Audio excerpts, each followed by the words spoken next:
Blessed Mother. Amen. الله الرحمن الرحيم. اللهم إياك نعبد وإياك نستعين. اللهم اهدنا الصراط المستقيم. اللهم وحد صفوف. Welcome to the grand celebration of National Disaster Resilience Month 2026. That's right, Kylie, and today we are not just celebrating, we are witnessing history in action as we launch the showcase of disaster response capacity. Kylie and everyone, I am Serene Priscilla Escabanin, your pag-asa ng Davao 2026.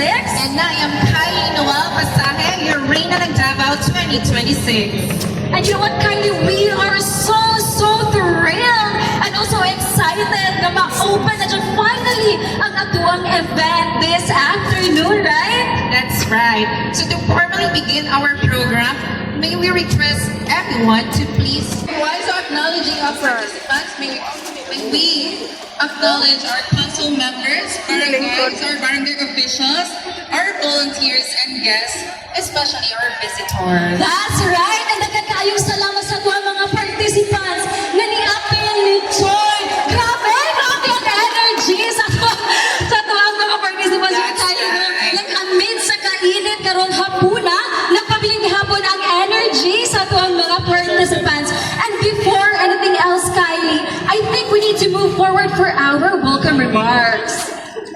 That's right. So ladies and gentlemen, let us give a warm welcome to the head of the Davao City Disaster Risk Reduction and Management Office, retired Police Lieutenant Colonel Mr. Alfredo D. Baloran. Also, he is going to deliver the message coming from our Honorable City Mayor, Sebastian Z. Duterte. A round of applause, please. Ayan, good afternoon, sir.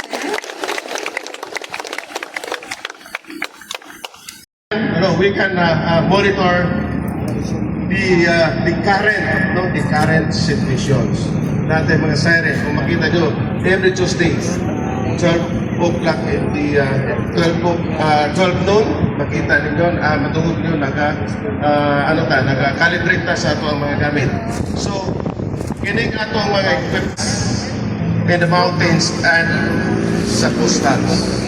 Today's showcase of disaster response capacity and celebrations of the National Disaster Resilience Month 2026.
see. I definitely agree with you, Kanye. At this point, let us call on here at stage Captain Jessica Arculeste from Barangay Dubai for her message of support.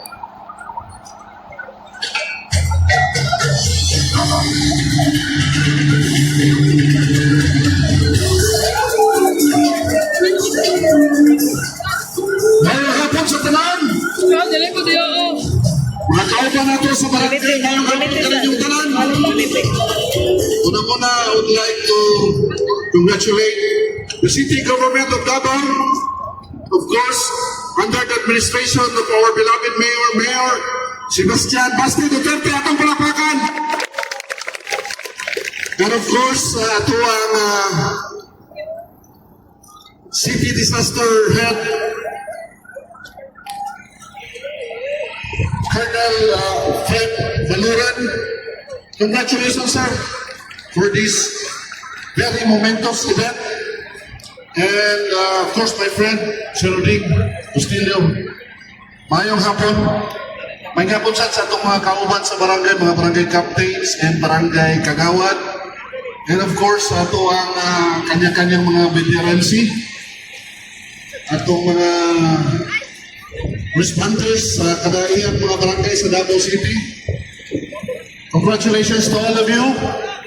And at this point in time, I am speaking in behalf of mga barangay partners nato na atong ipabot kang mayor ang atong dako kayong pasalamat sa paghatag o dako kayong suporta sa atong programa sa Barangay Risk Reduction Program sa atong tagsa-tagsa ka mga barangay. Dili lalim ang iyahang ihatag na support tungod kay ang equipment dili basta-basta na gitagaan tanila o ambulance or disaster rescue vehicle and patient transport vehicle. Atong palakpakan dako tayong tarong na sa tuwa sa mga barangay.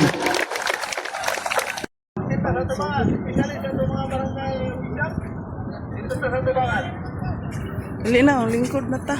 Ito lang i-plaster og tarong. And then pagkasinabot lang mo kung mag-share mo as long as naka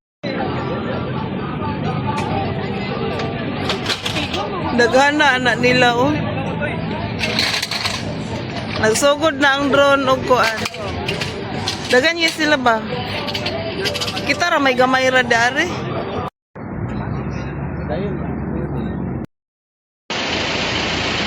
Nagnamgod sila kuan.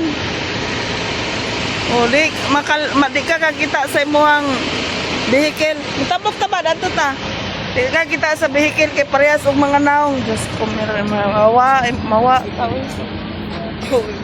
Wow, kadaghan na.